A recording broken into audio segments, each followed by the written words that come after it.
اهلا وسهلا بكم في فيديو جديد مع منجز. ايه الاخبار يا جماعه؟ فيديو النهارده فيديو مميز لولاعه من ولاعات زيبو. ايوه، شكل كده من الناس بتسالني عليه كتير. ولاعه زيبو زي ما احنا شايفين، حاله خارجيه جميله جدا وممتازه، ومن تحت هنا هنلاقي مكتوب عليها زيبو، ومن جوه هنا الحاله الداخليه بتاعتها جميله وممتازه. تعالوا نملاها كده سريعا مع بعض. من هنا كده هنرفع مكان القطنه بتاعت الملو، هنجيب البنزين نفتح الغطا، يلا نبتدي نملى سريعا.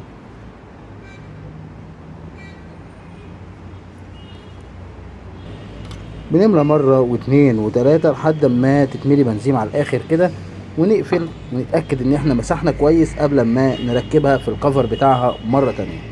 بعد ما مسحناها بامتياز زي ما انتم شايفين مكتوب عليها من جوه زيبو ميد ان يو اس اي زي ما احنا شايفين. ركب بقى كده واستعد معايا عشان نجرب الولاعة التحفة دي. الولاعة شغالة وبكفاءة تامة ومفيش فيها أدنى مشكلة. ولو عجبك الفيديو متنساش تدوس لايك سبسكرايب على القناة واشترك في القناة، واشوفكم فيديو جديد. ده سلام.